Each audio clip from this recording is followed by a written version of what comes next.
Salamat po at sa kabila po ng maulan po yung araw natin. Halos isang linggo yata umuulan. Still, we are here strong and having peace from the Lord to hear again the word of God. May the Lord bless you, brethren. Tayo po ay nasa Jeremiah 30, verse 21. And their novels shall be of themselves, and the governor shall proceed from the midst of them. And I will cause him to draw near, and he shall approach me, and he shall approach unto me. I repeat, in the book of Jeremiah 30, verse 21.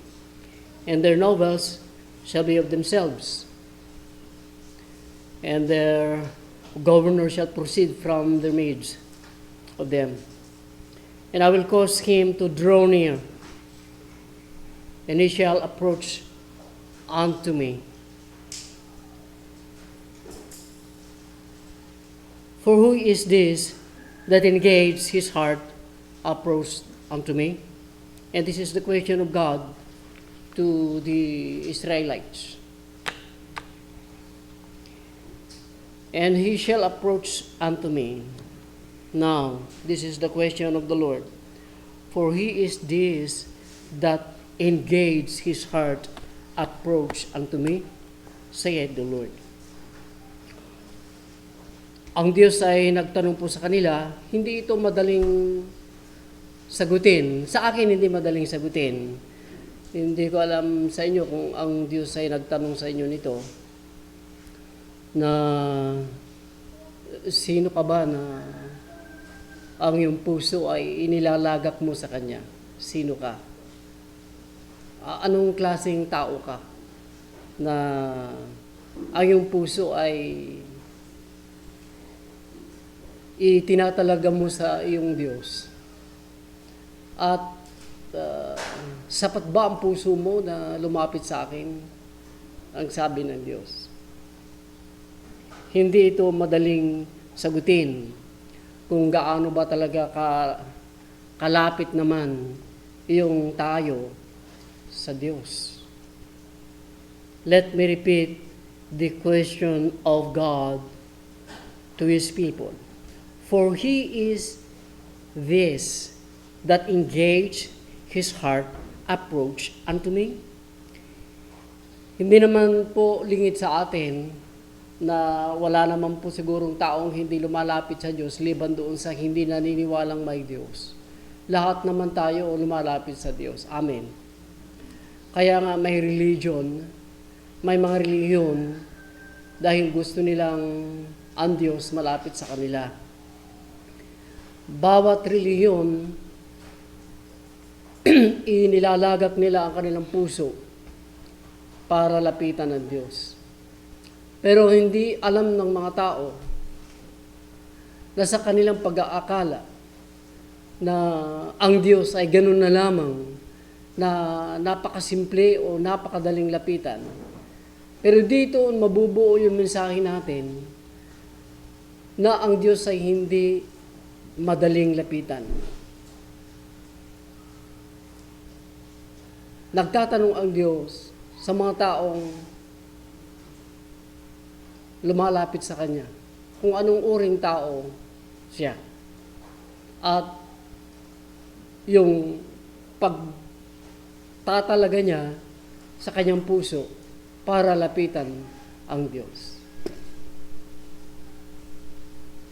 Minsan nga sinasabi natin, kahit hindi tayo pupunta, ipauit na natin yung tithes at saka offerings natin, right? Ganyan ang tao. Kahit ang sa palagay po kasi nila, pagka may relihiyon ka at nananalangin ka, lalo na pagka mahaba, ay nalalapitan mo ang Diyos. Hindi natin alam na dito pala sa kasulatan, doon sa mga naka-engage na ang kanyang puso.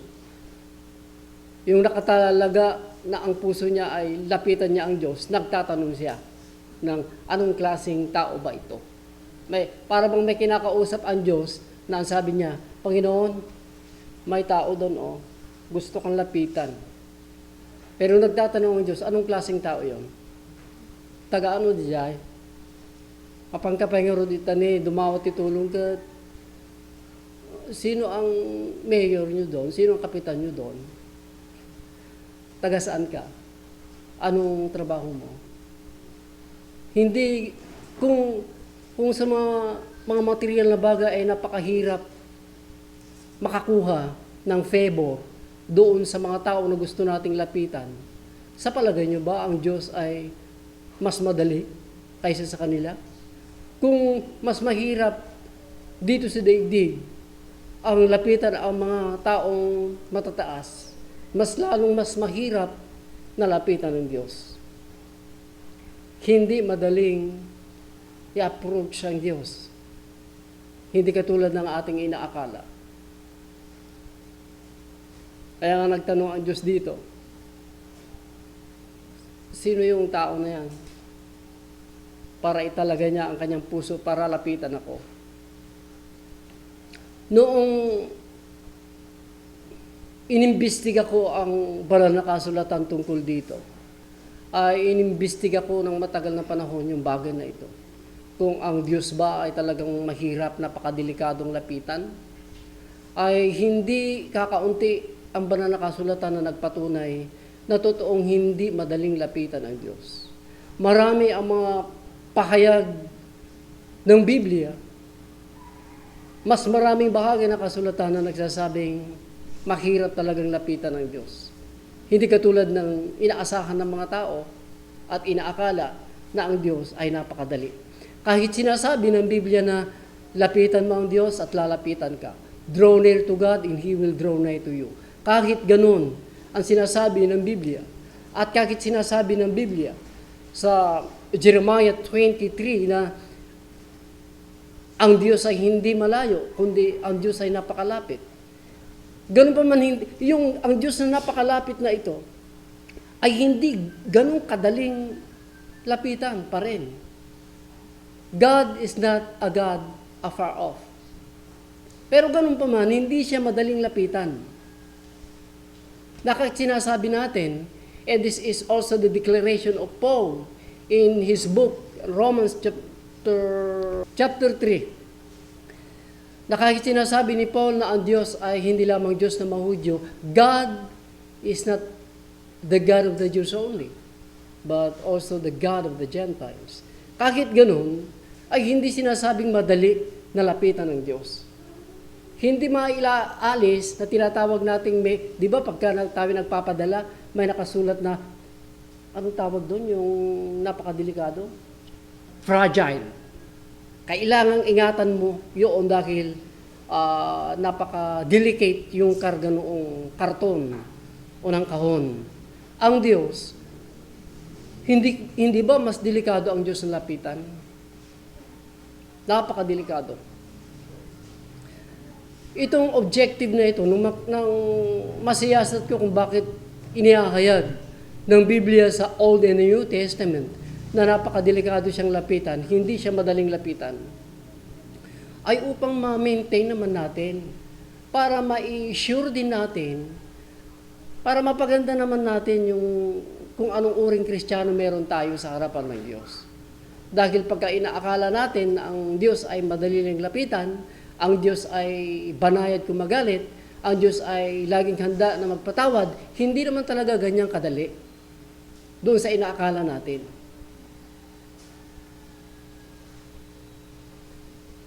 Bibigyan ko kayo, brethren, ng mga sapat na halimbawa. Even Christ, when He was here on earth, preaching the gospel of Christ, nagpapatunay na ang pangalawang personang ito ng Trinidad ay ang hirap-hirap ding lapitan.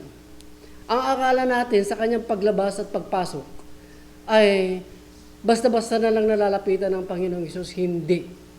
Kahit bata, halos hindi makalapit kay Jesus. Maalala nyo nung siya ay nag-preach ulit isang araw at ang mga magulang ay gusto nilang lapitan ng Panginoong Hesus at ang mga bata ay i-bless ng Panginoon. Hindi pinapayagan yan ng mga bodyguard ng Panginoong Hesus. Nagkakaroon pa sila ng mga usapin bago ilapit o makalapit ang isang tao. Kaya sinasabi ng mga apostol sa kanila, huwag niyong ilapit ang mga bata. Pero nung marinig ng Panginoong Hesus ito na usapin, ang sinasabi ng mga apostol, hayaan na yung mga bata na lumapit sa akin. Hindi, kahit bata, hindi siya kaagad-agad makalapit. Hindi ganun kadali doon sa iniisip natin. Let me read. Try doon sa Lucas. Let us try to open the book of Luke and read that passage 18. Try lang po natin, baka sakali.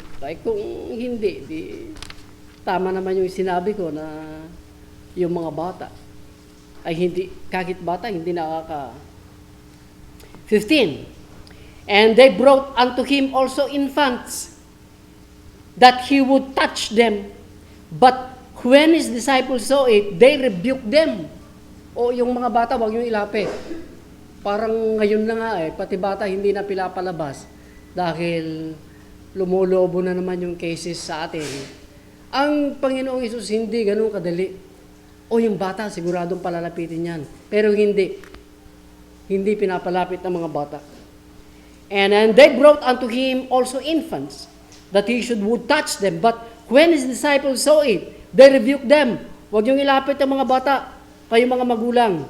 But Jesus called them unto him and said, suffer a little children to come to me.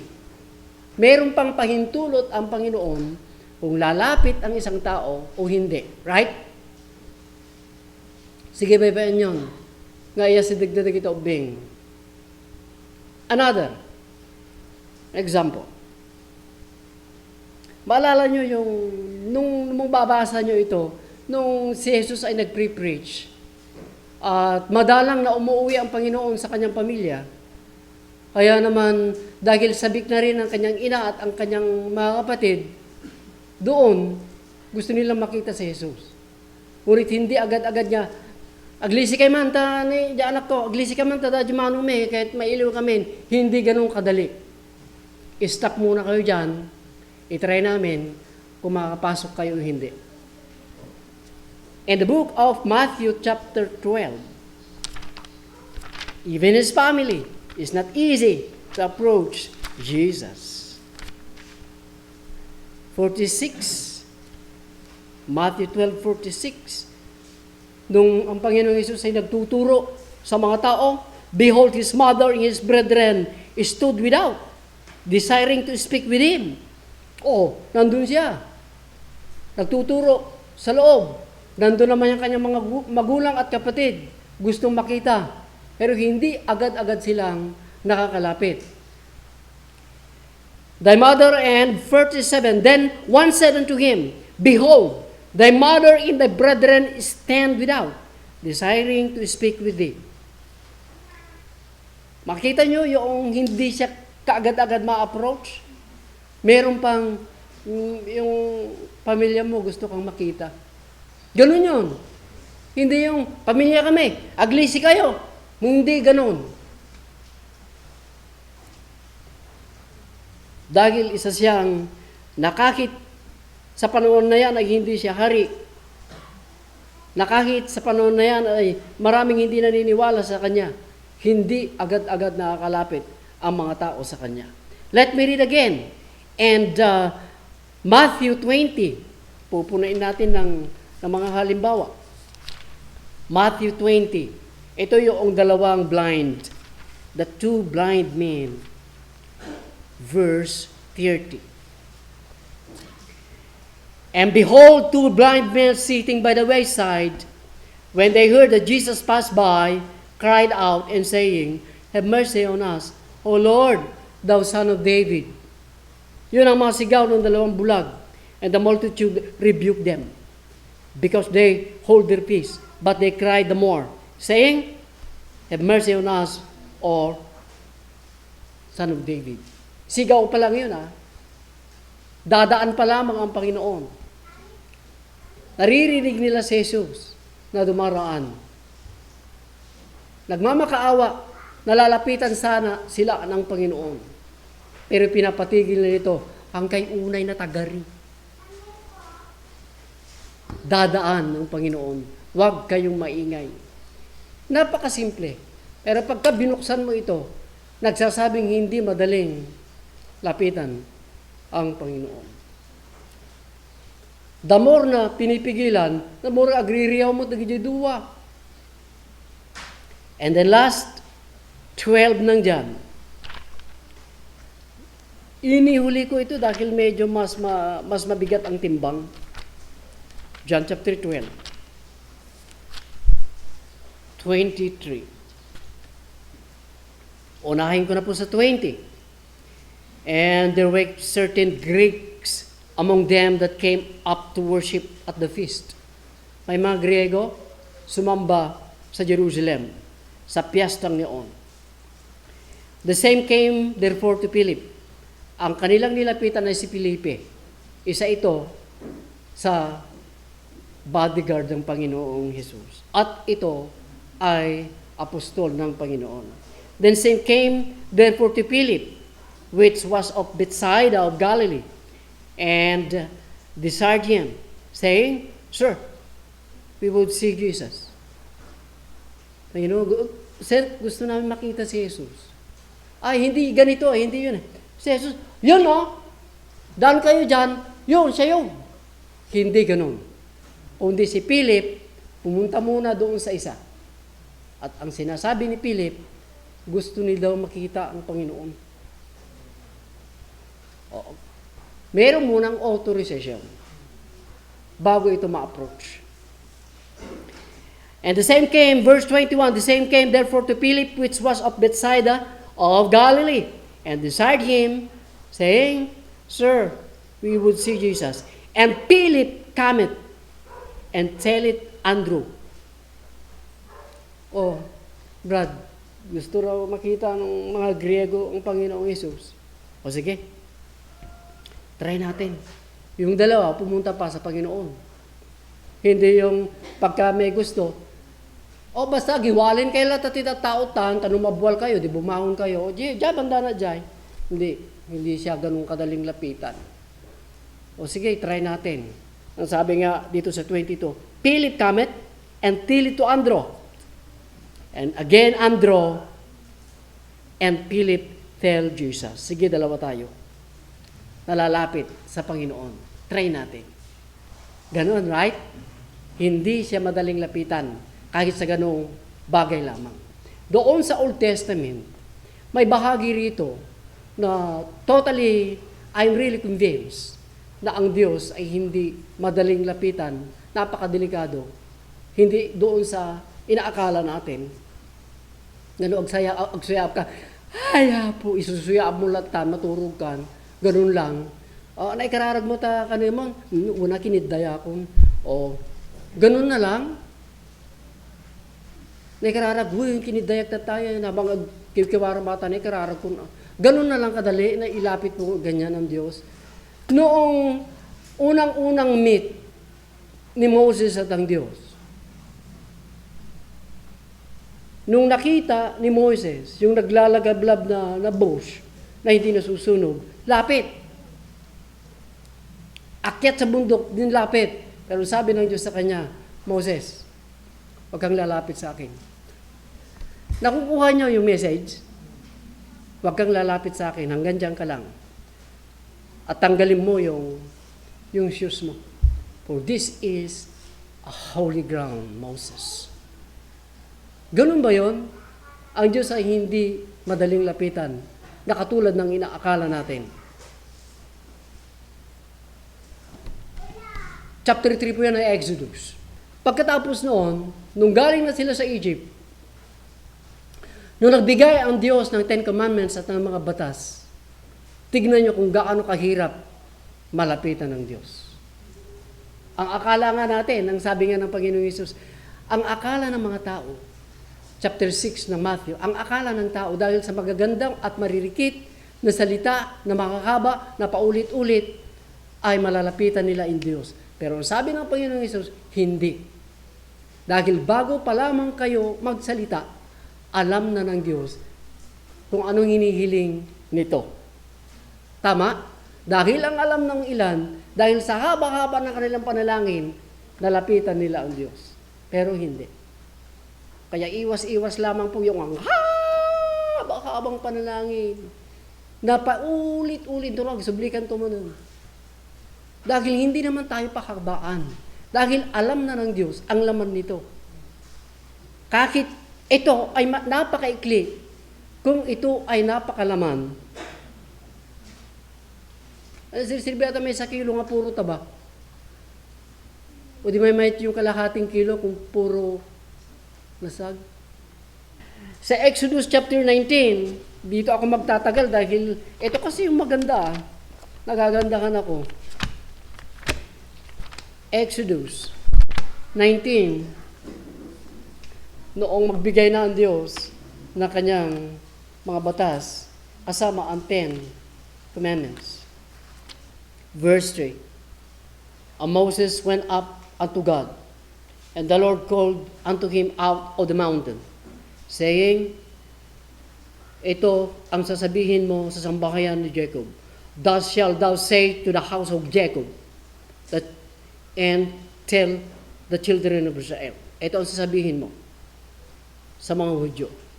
Pagkatapos niyaan, lumabanggit ng Panginoon ang mga sasalitain ni Moises. Bumaba si Moises. Verse 7. And Moses came and called for the elders of the people, and led before their faces all these words which the Lord commanded him.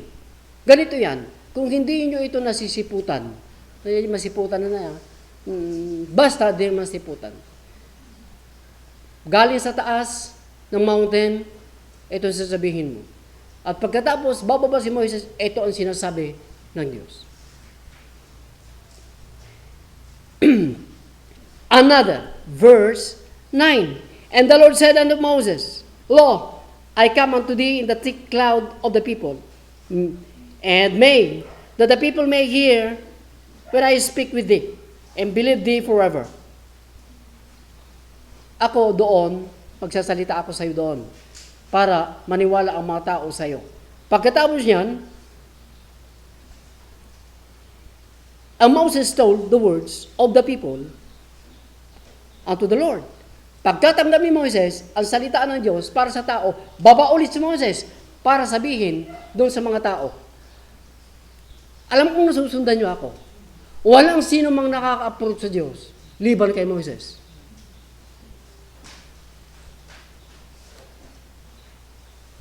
Ganun lang. Akyat, baba. Akyat, baba. Pasa dito. Kung anong sabi ng tao, ipasa niya sa Diyos. Na kahit naman alam ng Diyos yung sinasabi ng mga tao. Ganun lang. Hindi ang tao ang nandun sa harapan ng Diyos. Makikita nyo ang kahirapan. And then, verse 10 ulit. Ito na naman ang sinasabi ng Diyos. And the Lord said unto Moses, Go unto the people. Punta ka ulit sa mga tao. Sanctify them today, ngayong araw na ito, at tapos doon sa tomorrow, ano ba ngayon? Sunday. O pakabanalin mo ang mga tao ngayon, at saka sa Lunes. And the Lord said unto Moses, Go unto the people, sanctify them today and tomorrow. Let them wash their clothes. O labaan na ginabadbado da ata sa bali angot nan. Bakit? Maging yung amoy ng damit. Bakit pati ang amoy ng damit? Dapat malinis ang gusto ng Diyos. Sanctify them today and tomorrow, and let them wash their clothes. At maging ready sila, verse 11. Doon sa third day, for the third day, the Lord will come down in the sight of all the people upon Mount. 2 days na magpakabanal sila. At siyempre, maglaban na rin sa kanila yung damit, haharap sila sa Diyos. And then, 11, and be ready against the third day. For the third day the Lord will come down in the sight of all the people among Sinai, and thou shalt set bounds unto the people round about, saying, take heed to yourselves, that you should not up into the mount or touch the border of it. Whosoever toucheth the mount shall be surely put to death. There shall not an hand touch it, but he shall surely be stoned, nor shot through, whether it be beast or man. It shall not live. When the trumpet sounded long, they shall come up unto the mount. Pagka nandun na ang Diyos nagsasalita, bago yan Moses, maglagay ka na ng, ano yung nilalagay ng mga pulis nung, yung yellow ba yon? Yellow? Ano bang tawag doon? Na walang sino mang papasok doon, liban doon sa mga investigador. Tama? Oh, walang sino man. Doon sa bundok ng Sinai, nilagyan ito ni Moses. Kahit hayop Moses, huwag mong papayagan na lalapit habang ako'y nagsasalita. At kung meron mang lulusot na mga animals at lalapit doon, tiyakin mo lang, napapatayin mo yon. Walang sino mang taong lalapit doon, liban sa iyong ikaw. Dahil pagka may lalapit doon, siguraduhin mo lang, Moses, papatayin mo yon. Ganun ba kahirap i-approach ang Diyos noon? Oo. At nung magsalita na ang Diyos, napakahirap pa din. That's why they requested to Moses, the Lord not to speak to them, but to Moses na lamang. Moses, pwede bang ikaw na lang makipagsalita sa amin? Huwag na ang Diyos magsalita sa amin. Natatakot na kami. Habang nagsasalita ang Diyos, tumataas ng tumataas at lumalakas ng lumalakas ang tunog ng mga trompeta ng mga angels. At habang tumataas ang mga tunog nito, kasabay ito yung tinatawag nating lightnings at saka yung mga thunders. Kaya nakakatakot. Habang ang mga ito ay sumasabay, yung mountains, nagquake-quake siya. Yung nagquake-quake? Agunggungon. Habang nagsasalita ang Diyos sa kanila. Kaya ang pakiusap lang ng mga tao, Moses, ikaw na lang ang makipagsalitaan sa amin. Hindi namin kaya ito. Ganun kahirap. Let me read in 20. Verse 19. This is the request of the people. And they said unto Moses, speak thou with us, and we will hear. But let not God speak with us, lest we die. Ikaw na lang sa amin. Magsalita ang Diyos sa iyo, ikaw na lang sa amin. Dahil hindi namin kaya, baka mamatay kami. Ang alam natin, sa panahon ng mga Hudyo, ay napakadaling pakinggan ng salita ng Diyos. Hindi po madali. At hindi madaling lapitan ng Diyos sa mga panahon na yan. Sa buhay nating espiritual, kumbinsido ako na ganito rin ang kalagayan ng mga tao ngayon.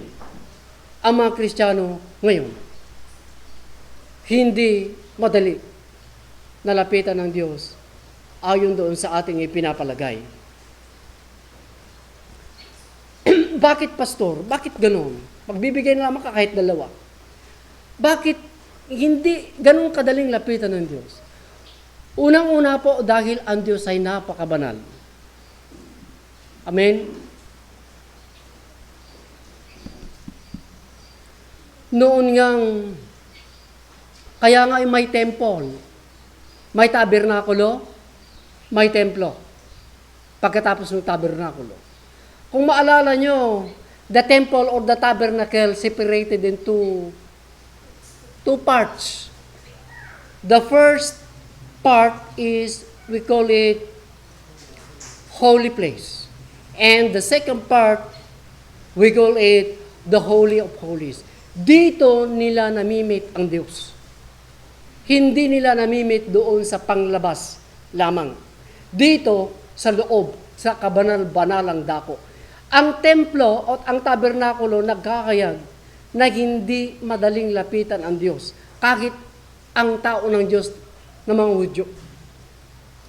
At paglapit nila sa Diyos, hindi araw-araw pa, kundi once a year, na malapitan nila ang Diyos. Tama? At ang lumalapit lamang dito, hindi ang buong Israel, kundi ang mga piling tao lamang ng Diyos, ang mga papari. Minsan lang isang taon. At ito ay hindi sa labas ng tabernakulo, o di kaya hindi sa labas ng templo, kundi doon sa kabanal-banalang dako.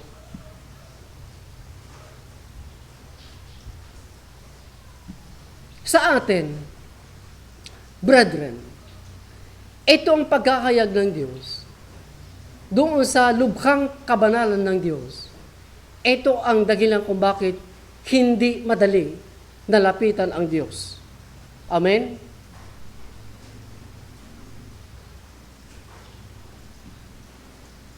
Sinasabi nga ng Diyos sa Leviticus 11, magpakabanal kayo dahil banal ako. 44 ng Leviticus. Pinili ko kayo? Yes. Ngunit, hindi sapat yung pinili ko kayo. Ang sabi ng Diyos. Dahil ako ay banal, magpakabanal kayo. Para karapat dapat, ang mga taong ito na pinili ng Diyos sa buong daigdig na lumapit sa Kanya, kailangan banal lang mga ito. Dahil ang Diyos ay lubhang napakabanal. Diba ang sinasabi ni Peter, chapter 1 ba ito? Na magpakabanal kayo sa lahat ng uri na inyong pamumuhay. Hindi lamang sa isang parte, hindi lamang sa dalawang parte ng buhay natin, hindi lamang sa tatlong parte ng buhay natin. The whole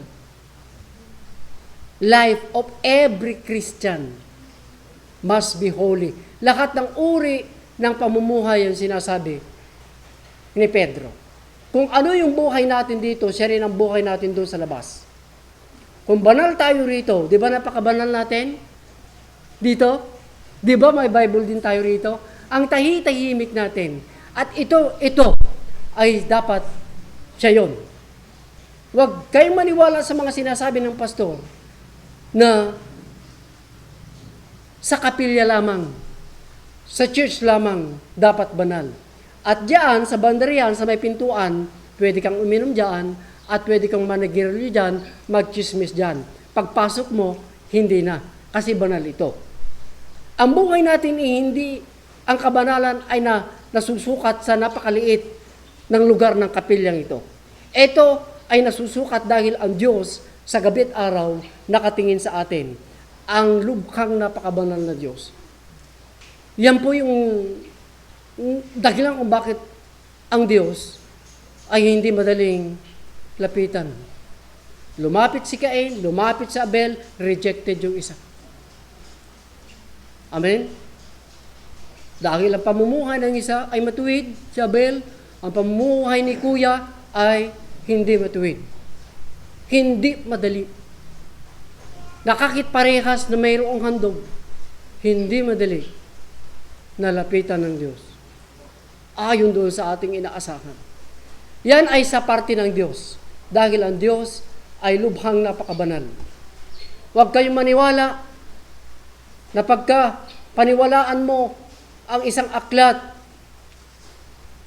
ay malalapitan mo ang Diyos. Huwag kang maniwala na pagka paniwalaan mo ang isang propeta, ay malalapitan mo ang Diyos. Hindi ganun kadali. Sa isang parte, ay ang Diyos kasi ay napakabanal. At sa pangalawang parte, kasi ang tao ay hindi matuwid.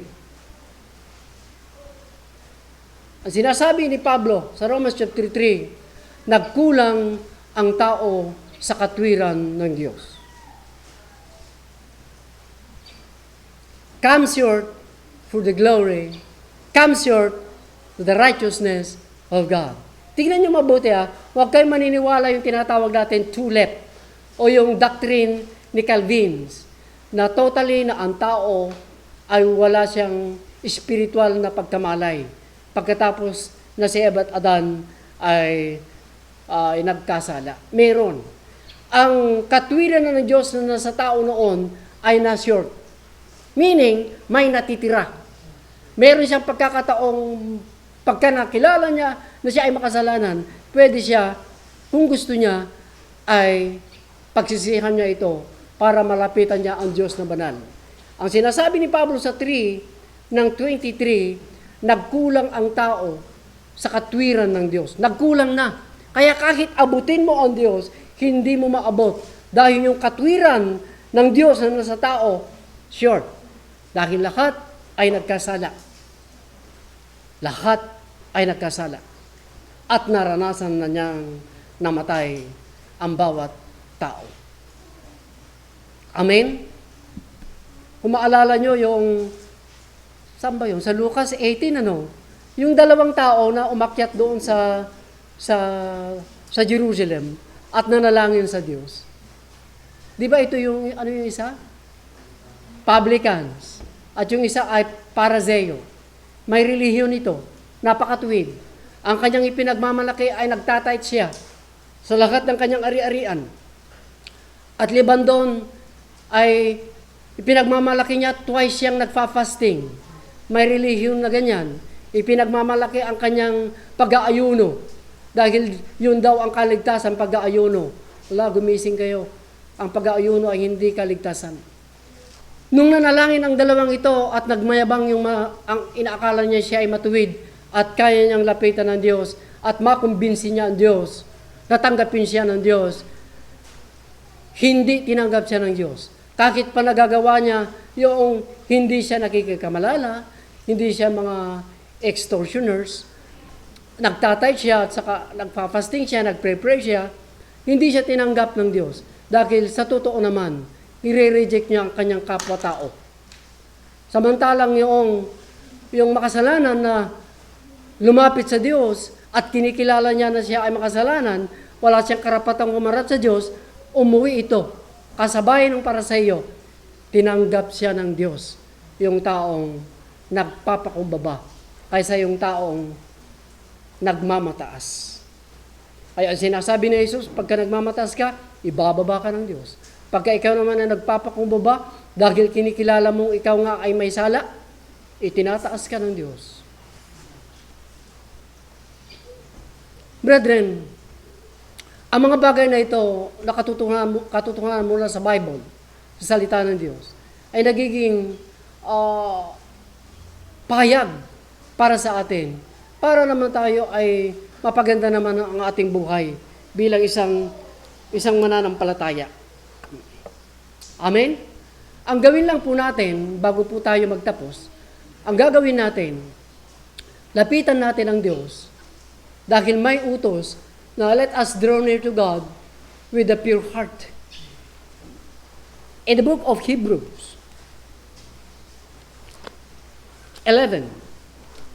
Unahin ko na po yung 11, verse 6. Pagkatapos pumunta tayo sa chapter 10. 11 verse 6, but without faith, it is impossible to please Him. But without faith, it is impossible to please Him. For he that cometh to God must believe that He is, and that He is a rewarder of them that diligently seek Him. Diligently seek Him. Diligently seek Him. 10:22. Let us draw near with a true heart in full assurance of faith. Let us draw near with a true heart in full assurance of faith, having our heart sprinkled from an evil conscience, even our bodies washed for water. Brethren, huwag niyo kalilimutan na kahit may utos na itulak tayo, na lapitan natin ang Diyos, ay mabuti ito. Ngunit kailangang pure ang ating puso. Ma-pure ito pagka puno ito ng pananampalataya sa Diyos. Dahil hindi mo mapapasaya ang Diyos liban doon sa iyong puso na malinis. Ito yung pananampalataya natin. Amen? Mula doon sa puso natin, nilinis ng Panginoon, doon sa napaka ruming konsensya ang ating puso. Ngayon ay mayroon tayong kakayanan na lapitan ng Diyos dahil may puso tayo na ang laman nito ay may sapat na pananampalataya. Pure heart ang gusto ng Diyos. Amen? Maraming nakatago dito na kalikuan at kahambugan. Doon sa Malakay, okay, sige, bigay dito, bigay doon. Ang pari naman, ibinibigay doon sa Diyos. Pero sinasabi ng Diyos kay Malakay, hindi ko tatanggapin ang pagkatao ng mga taong yan. Kala mo natin, pagka ipawit natin yung offering natin, tithes natin, tanggap tayo? Hindi. Mas mahalaga yung tayo sa harapan ng Diyos kaysa yung pawit mo. Kung wala tayong kakayanan na talagang kaharap natin ang Diyos, oo, tanggap ng Diyos. Ngunit, kung yung wala tayo, at ang mga offering at tithes at mayroon, at dahilan lang naman natin ang mga material at mga financial na bagay, mahirap i-approach ang Diyos, brethren. Hindi madali. Ayon doon sa ating inaakala. Sayang ang kanilang pagsamba sa akin. Malapit sila sa puso, doon sa bibig, pero napakalayo ang kanilang mga puso, sapagkat ang katuruan ng tao ay sinasabi nilang katuruan ng Diyos. Nakakahadlang doon sa hindi tayo tanggapin ng Diyos. Nakakahadlang na hindi natin malapitan ng napakalapit ng Diyos dahil sa mga hindi natin nabibitawan ng mga katuruan ng mga tao, dahil minsan ang kinikilala natin, yung pastor kasi natin ay napakayaman at kilala sa bansa natin. Kaya kahit baluktot ang kanyang paliwanag sa banal na kasulatan, ay kanilang tinatanggap. Kaysa yung pobreng pastor na hindi nila matanggap. At pagka tinitignan mo si Apostol Pablo, napakapayat. At pagka pinapakinggan mo si Apostol Pablo, ang kanyang boses ay banarbar. Totoo yan. Ang tinig ni Pastor Paul ay hindi maganda ang boses ni Paul ay hindi magandang pakinggan. Pati ang kanyang physical na anyo ay hindi presentable na tao. Ngunit, tama yung aking sinasabi. Sabi ni Pablo sa mga taga-Corinthians. Ano ba talaga ang tinitignan nyo? Yung appearance? Ganyan madalas. Nire-reject ang tamang katuruan dahil yung pastor, kitain niyo ng Pastor Andong. Saan ba siya galing? Hindi sa mayamang angkan. May pinag-aralan ba si Pastor Andong? May kaya ba siya? May karunungan siya? Hindi siya gaanong marunong. Ang pinagmamalaki ko lang, tama ito.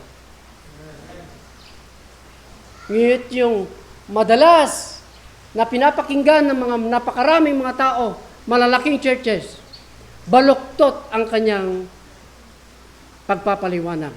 Pero mong sabihin niya kung anong sinasabi mo ng bibig mo ay mangyayari sa iyo. Ni siya nga hindi mangyari sa kanyang buhay, ikaw pa kaya naniniwala? Amen? Mag-isip-isip tayo, brethren. Dahil alam kong umaabot sa atin yan ang tagal ng panahon. Katuruan natin yan noon, right? Pero hindi yan totoo. Ang katuruan na ng tao na nakahalo sa katuruan ng Diyos sa puso ng tao, yan na ang dahilan na hindi mo siya may approach. Kaya pagsikapan natin, kung may natitira pang mga baluktot na katuruan, tanggapin na natin. Tanggalin na natin para malapitan natin ang Diyos. Kaya habang may panahon, brethren, habang may oportunidad, dahil hindi lakat ang panahon ay atin, lapitan natin ang Diyos sa tamang paraan. Amen? Sikapin natin na banal tayo sa kanyang harapan. Dahil hindi madali na lapitan ng Diyos. Makakatulong sa atin ang salita ng Diyos na nandito sa ating puso. Sinasabi nga ng ating Panginoon sa mga apostol, Yung salita na inyong narinig, John 15:3, yan ang lumilinis sa inyo. May kakayanang luminis yan. At kaya naman, kung mananatili kayo sa akin at ang aking salita ay manatili sa inyo, sige, dumawat kayo. Itid ko. Nalalapitan mo, hindi ako sa amin. Pero pagka ito ay huli, hindi ka lang huli. Hindi mo malapitan ng Diyos. Pagka ito ay huli. Sa panahon ng tayo ay nagigipit, sa panahon na tayo ay makaramdaman, sa panahon na trouble tayo, hindi sana mawawala ito sa atin. Nasaktan ka, umiyak ka, ano man yung nangyari, ito huwag maghihiwalay. Dahil iba ang relasyon mo sa iyong pamilya, iba ang relasyon mo sa Diyos. Lapitan natin ng Diyos, kasama po ito. Amen? Pagpalain po kayo ng Diyos. Mga minamahal, let us pray. Dakilang Diyos, salamat po sa iyong salita. Salamat po sa araw na ito.